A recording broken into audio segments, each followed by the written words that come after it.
ये जो मेट्रो का शाहदरा का स्टेशन है ये उधर की ये उसका बस स्टॉप है। इधर से आपको होके एक चंद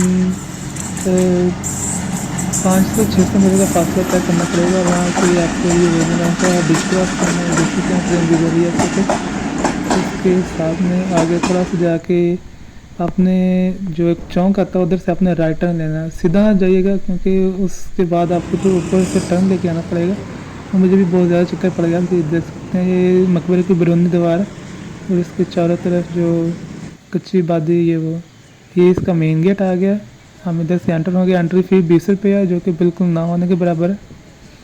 तो जी मैं अपने डेस्टिनेशन पे पहुंच चुका हूं। ये मेरे सामने आप देख सकते हैं ये जनूब का दरवाज़ा है। तो तकरीबन एक गलती आप ना करिएगा जब आप यहाँ पहली बार आएंगे। आपने इधर से जो शुमाल वाला दरवाज़ा है मैं आपको गूगल मैप्स पर लिंक कर दूँगा, आपने उधर से आना। मैं गलती कर दी, मैं ऊपर से चक्कर लगा के मुझे आना पड़ा यहाँ पे, जो कि बहुत मतलब मुश्किल रास्ता था और मुझे तकरीबन आधा से पौने घंटा ज़्यादा लग गया। तो मैं अभी बैठा हूँ इधर, आप देख सकते हैं ये मेरे पीछे एक बड़ा दरवाज़ा है। ये बिल्कुल जो एंट्री गेट है उसके बिल्कुल सामने का दरवाज़ा है। तो बाकी वो आप देख सकते हैं सामने वाली पार्क में जो कह लें कि आप मुगलिया दौर की एक इमारत, एक तर्ज तमीर का नमूना और काफ़ी मतलब उसी मुकाम पे इसको तमीर किया गया है। और ये बहुत मुगलिया दौर के बाद ये अंग्रेज़ों के इस्तेमाल में भी रही है और उसके बाद ये सिखों के इस्तेमाल में भी रही है। उन दोनों के सिखों के इस्तेमाल में इसे ख़ास तौर पे छावनी या फ़ौजी छावनी के तौर पे इस्तेमाल किया जाता था और अंग्रेज़ों के दौर में इसे कह लें कि एक गोदाम में के तौर पे इस्तेमाल किया गया। गोदाम में तब्दील करके इसको उस कोयले के गोदाम के लिए इस्तेमाल किया गया। साथ ही रेलवे लाइन का स्टेशन भी है तो वहाँ से आने जाने में आमदरफ्त करने में इनको मतलब आसानी होती। तो बाकी इंशाल्लाह देखते हैं। जो मैं आपको इस मकबरे की थोड़ी सी हिस्ट्री बता दूँ, ये मकबरा जो है वो बादशाह जहांगीर जो चौथा शहंशाह है उसका है और उसके जो बेगम नूरजहाँ जो उसकी आखिरी मलका वाइफ और उसके बाद उसकी वफ़ात के बाद उसकी मलका का ओहदा भी संभाला, उसका भी मकबरा इसके बिल्कुल साथ ही है थोड़ा सा गुजर के। लेकिन इस मकबरे की खासियत तारीख़ में मतलब एक तो ये है कि 400 साल पुरानी इमारत है और अभी भी अपनी कम बेश तकरीबन अच्छी हालत में महफूज है। और मतलब एंट्री टिकट भी बहुत कम है, मतलब 20 रुपये की एंट्री टिकट है जो कि बिल्कुल ही कम है।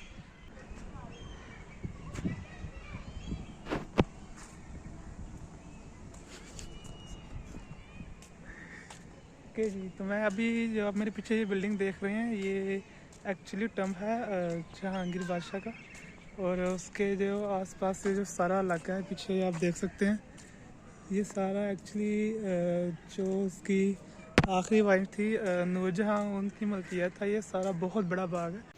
ये जो मकबरे का एंट्री गेट है जिसका क्लोजअप व्यू है ये आप देख सकते कितनी ज़्यादा पेचीदा काम किया गया है, कितनी ज़बरदस्त तरीके से बनाया गया है।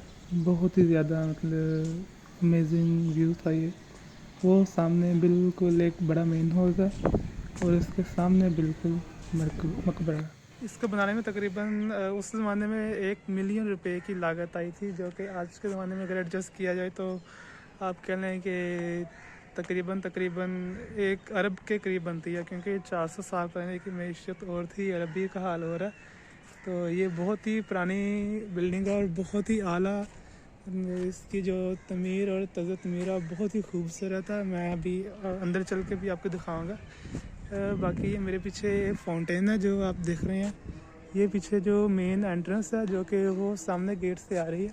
बिल्डिंग देख रहे हैं ये मकबरे के जो जनूब वाली साइड पे उसके बिल्कुल सामने है। ये एक सराय के तौर पे भी इस्तेमाल होती रही है और मुख्तलिफ़ हुक्मरानों के हाथों, सिख हुक्मरानों के हाथों ये राइशगा के तौर पे भी इस्तेमाल होती रही है।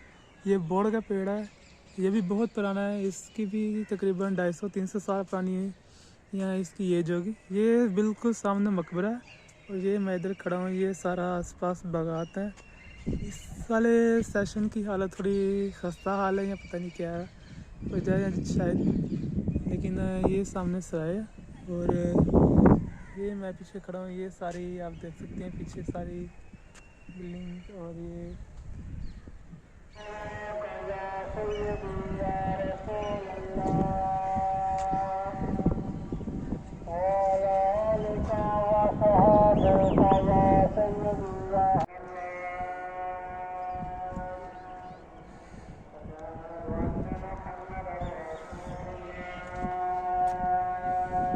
क्योंकि यहाँ पे दूर होने की वजह से, मेन बॉडी एरिया के दूर होने की वजह से इतना रश नहीं है, लेकिन बहुत ही सुकून वाली जगह है। यहाँ का बहुत मतलब सुकून महसूस हो रहा है, ना इतना ज़्यादा रश है लोगों का।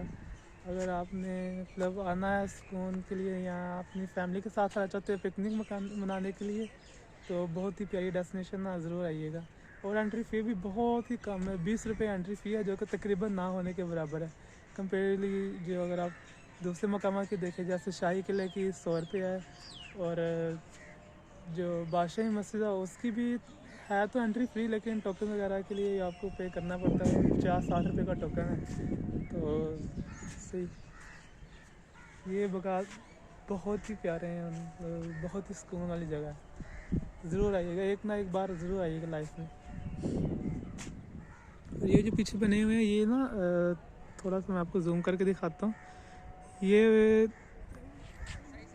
बाबा के चारों कोण के गाइस। तो मैं इस वक्त अभी पीछे जो इसकी बिल्कुल सामने मेन गेट से आते हुए जो इसकी लेफ़्ट साइड है मकबरे की, मैं उसके सामने खड़ा हूँ। ये उसका आप देख सकते हैं सीढ़ियाँ, और सामने जो सिर्फ वाला जो दरवाज़ा वो बंद है, पता नहीं क्या इशू है, शायद मेंटेनेंस पे चलते हैं। लेकिन ये बहुत ही प्यारी बिल्डिंग है, दूर से तो प्यारी लग रही थी, लेकिन करीब आके और भी ज़्यादा प्यारी लग रही है।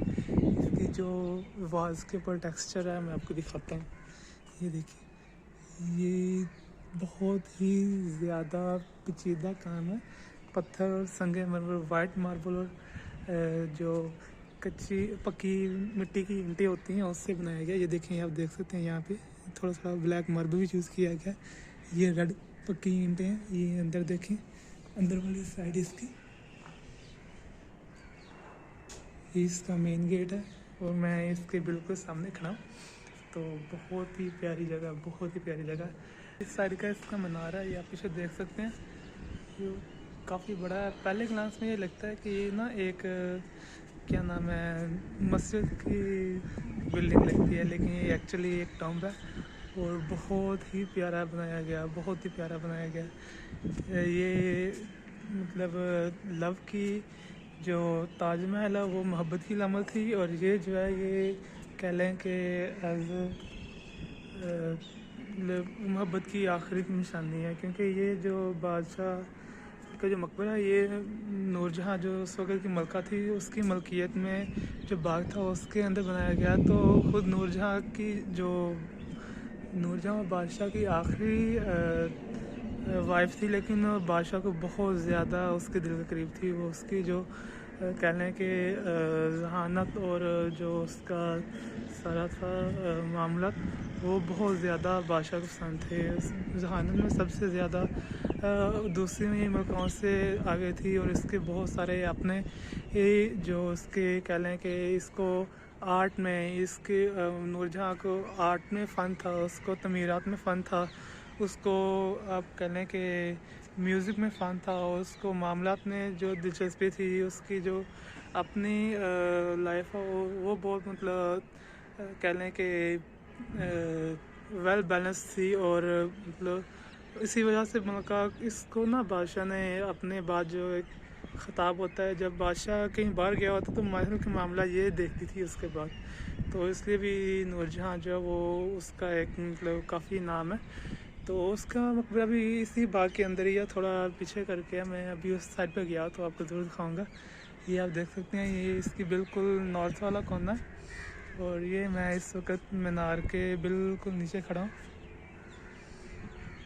ये आप देख सकते हैं, ये मीनार के मैं बिल्कुल नीचे खड़ा हूँ। तो बहुत ही प्यारी प्लेस है। मैं इसकी जो दीवारों के टेक्सचर्स है, जो इसकी कह लें कि जो फ़न तमीर का जो एक नमूना है, जो बारीकी का काम किया गया, मैं तो उससे बहुत ज़्यादा मुतासिर हो रहा हूँ। कुछ दीवारें टूटी हुई हैं, ये देखिए, क्या मैं आपको दिखाता हूँ। ये जो है ये पक्की मिट्टी की ईंटें हैं, ये वाइट संगमरमर है, ये ब्लैक संगमरमर है, और यहाँ से ये टूटा हुआ जो गारा उस का इस्तेमाल हुआ था ये वो है। ये देखें, इधर से थोड़ा सा ये डैमेज है, और ये देखें ये छोटा सा पीस है, कितना ब्रिकी का काम किया गया है ईंटों के ऊपर ना। ये सारे हाथ से कंधा किए गए हैं, ये सारा टेक्सचर हाथ से कंधा किया गया है। बहुत ही प्यारी चीज़ है, बहुत ही प्यारी। बहुत ही प्यारा डिज़ाइन है। ये ऊपर देखें आप, ये जो फूल बना हुआ है संगमरमर का, ये कितना प्यारा है। उसके बाद ये सामने, और जो मीनार के ऊपर जो वाइट और येलो कलर का, गोल्डन कलर का संगमरमर इस्तेमाल किया गया, उसकी कितनी प्यारी खासियत और कितना ज़बरदस्त कंट्रास्ट दे रहा है इस सब चीज़ों के साथ ना। ये देख, ये मैं आपको मेन गेट दिखाता हूँ भाई, सही कैसा लगता है। ये इसका बिल्कुल आप सामने आए तो ये देख, दोनों तरफ लकड़ी के छोटे छोटे दरवाजे हैं और की अंदरूनी साइड है जहाँ पे कब्र है। और ये सबसे ज़्यादा अमेजिंग, क्योंकि इतना ज़्यादा पेचीदा संगमरमर का काम हुआ था। और आप देख सकते हैं छोटे छोटे पत्थरों से कैसे उस दौर में इतनी मेहनत का काम हुआ होगा। इसलिए अब अंदाज़ा होता है कि क्यों इतनी ज़्यादा लागत आई थी इसके बनाने। दूसरा एक और फैक्ट गाइस, जो मकबरे के दीवार और जो कब्र के ऊपर एक संगमरमर को बहुत ही कीमती एक अलाइश थी, वो उस सिख ज़माने में चोरी हो गई थी। वो सिख उतार के अपने गुरुद्वारे में ले गए थे, जो उनका गोल्डन टेम्पल है उधर। तो गाइस ये इसका मेन गेट है, ये अंदर की बिल्डिंग है। और वो इस वजह से आप अगर सामने जाएं तो वो सामने मकबरा आप देख सकते हैं। पहले क्लास में मस्जिद लगती है क्योंकि चारों तरफ मीनार बने हुए हैं, लेकिन बहुत ही प्यारी बिल्डिंग है। मेरा पहली बार थी यहाँ पे देखी, amazing building. I really like the architecture and detail, it's just amazing. I would definitely come here again definitely. और ये इसके सामने वाला जो दरवाज़ा, ये बाहर निकले तो दूसरी तरफ वो आसफ का मकबरा है। ओके गाइस, तो ये मस्जिद है, एक्चुअली ये गैर आबाद है क्योंकि इसके ऊपर मकबरे के अंदर और कुछ लोग नहीं यहाँ मौजूद होते, इसलिए यहाँ नमाज नहीं होती। शायद उस वक़्त भी ये सिर्फ नमाज जनाजा वगैरह के लिए इस्तेमाल होती थी, और यहाँ शायद इसको जनाज़ागाह के तौर पे इस्तेमाल किया जाता था। लेकिन ये तो ये आसफ खान का मकबरा है, जो कि जो ताजमहल में मदफून बेगम है उनके वालिद साहब का मकबरा। तो ये मुगलिया सल्तनत में जो बादशाह जहांगीर थे उसकी फ़ौज के सिपहसालार थे, और बाद में इनको सूबेदार का जो ओहदा दे दिया गया लाहौर का ना। तो ये भी बड़ा अच्छा मतलब मैग्निफिसेंट इमारत है, बहुत ही बारीकी का काम किया गया है। लेकिन इस इमारत को सिखों के जो हुकूमत में सबसे ज़्यादा शदीद नुकसान पहुंचा। और उसके बाद ये नीचे आप देख सकते हैं पर एक हौज़ है पानी का, जो भी अभी डैमेज है। इसकी रिस्टोरेशन का काम चल रहा है अभी, लेकिन चूँकि टूरिस्ट अट्रैक्शन नहीं है इतनी ज़्यादा, तो इसलिए इस पर इतना काम अभी नहीं हुआ। लेकिन आहिस्ता आहिस्ता करके उसको रिस्टोर करने की कोशिश कर रहे हैं। तो सिखों के दौर हुकूमत में इस इमारत के बाहर जो जितनी भी संगमरमर की कीमती चीज़ें और पत्थर वगैरह जड़े थे, वो सारे के सारे उतार दिए गए और उतार के वो अपने साथ ले गए। और जिसकी वजह से इस इमारत की जो बैरूनी दीवारें हैं उनको बहुत ही शदीद नुकसान पहुंचा। और बाकी इनकी भी अच्छी हिस्ट्री है, लेकिन इनकी जो मकबरा के जो यहाँ टूरिस्ट अट्रैक्शन थोड़ी कम है, लेकिन अच्छी इमारत है। ये भी देखने के बाद नज़र आएगा। ये देखें सारा डैमेज हुई दीवारें हैं सारी, यहाँ पे कुछ चीज़ें या कुछ नक्शा जो है दीवारों के वो बाकी बचे हैं अभी, लेकिन मोस्टली डैमेज हो चुकी हैं। और ये देखें ये सारी, इधर से आपको सही पता चलेगा, सारी डैमेज दीवार हैं सारी। और ये नीचे पानी का हौज़ है, और ये खस्ता हाल जो फर्श है, ये सामने मस्जिद के बिल्कुल बैक साइड में जो दरवाज़ा वो इधर आता है। और ये सारा हाथा बाग का आपको अंदर चल के दिखाता हूँ, वो सामने कब्र है गाइस। तो ये मेरा विज़िट था लाहौर के जहांगीर का मकबरा और आसिफ खान जो मुगलिया दौर में एक मतलब बहुत ही ऊंचे मर्दे पर फाज़ रह चुके हैं। ये उनकी दोनों के मकबरे हैं। मैंने ख़ुद भी पहली बार विज़िट किया, मेरे लिए भी बड़ी एक मतलब फैंटास्टिक एक्सपीरियंस रहा। और इंशाल्लाह मैं दोबारा यहाँ आऊँगा, तो उम्मीद है इसकी रिस्टोरेशन का काम भी जल्दी मुकम्मल हो जाए, तो ये प्लेस भी एक टूरिस्ट के लिए एक अच्छी बन जाए जगह विज़िट करने के लिए। अभी मैंने फ्रेंच टूरिस्ट थे, उनसे भी मुलाकात की, वो भी काफ़ी अम्यूज़ हुए दोनों बिल्डिंग्स की खूबसूरती को देख के। तो अगर इस बिल्डिंग्स की रिस्टोरेशन का काम जल्दी ख़त्म हो जाए तो उम्मीद है ये भी एक अच्छी टूरिस्ट अट्रैक्शन बन जाएगी। एक्चुअली ये सेकंड मोस्ट वैल्यूबल बिल्डिंग्स है मुग़ल एम्पायर की। और या आपके सामने ये जो हाल इस इमारत को ज़्यादा नुकसान पहुंचा है, ये आप देख सकते हैं दीवारों के ऊपर ये जितनी भी कुछ नक्शाशात बचे हैं अभी, लेकिन मोस्ट ऑफ दी जो हैं वो उनको मुगलिया सिखों के दौरे को उन्होंने काफ़ी शदीद नुकसान पहुंचा। जितना भी संग मरमर था ये आप सामने देख सकते हैं, ये यहाँ से उतार के सिख अपने साथ ले गए। और बाकी वहाँ से जो फ्रेंच टूरिस्ट हैं उनसे मैंने मुलाकात की, वो भी काफ़ी अमीर हुए थे, तो उनका भी कहना था कि मतलब ये काफ़ी पुरस्कून वाली जगह है। मैंने उनकी एंजॉयमेंट में ज़्यादा इंटरफेयर नहीं किया, तो जल्दी जल्दी मैंने 2-3 मिनट की बात की बस उनसे, लेकिन उनको मैंने ये ज़रूर बताया था कि काफ़ी मतलब अच्छी जगह है। और तो मैं उनको हिस्ट्री और भी बताना चाहता था, लेकिन वो एंजॉय कर रहे थे तो मैंने ज़्यादा इंटरफेयर नहीं किया। तो या ये गाइस नेक्स्ट इसके भी एक मतलब अपनी हिस्ट्री है, लेकिन टूरिस्ट अट्रैक्शन इसकी तरफ जहांगीर के मकबरे की नस्बत कम है, लेकिन इनका भी एक अच्छा होता था, यह भी एक आधा होते पे फ़ायदे जा चुके हैं। उम्मीद है इसकी रिस्टोरेशन का काफ़ी जल्दी ख़त्म हो जाएगा तो ये हमारे भी मतलब अपनी कमोबेश असली हालत में वापस आ जाए, लेकिन अभी कुछ नहीं कर सकते कितना अर्सा लगेगा। तो ये था गाइस मेरा आज का टूर मकबरा का। और मैंने जहांगीर का मकबरा विज़िट किया, खुद मैंने भी पहली बार विज़िट किया। और यासर ख़ान का मकबरा ये भी मैंने पहली बार विज़िट किया, तो मेरे लिए बहुत मतलब एक मतलब अच्छा एक्सपीरियंस रहा है। बहुत ही कूल प्लेसेस हैं दोनों और बहुत इंजॉय किया मैंने। इंशाल्लाह मैं दोबारा भी यहाँ पे आऊँगा। Most of people should come here and visit and I really like it here. So see you again, bye. इस वक्त मैं वापस आ गया था, शाम 4 बजे के करीब मेरी वापसी थी। और मैंने फिर ये जो ठंडी रो के साथ अपने प्यास बुझाई थी। और ये आज भी देख सकते हैं पुरानी गाड़ियाँ चल रही हैं, घोड़े चल रहे हैं, उस ज़माने की याद ताज़ा दिलाते हैं। और ये आसपास सारा जो है वो जंगल है। ये शादरा का मेन रोड है, इसका मेन शहर के अंदर जाता है। Okay guys, thank you for watching, see you next time, bye.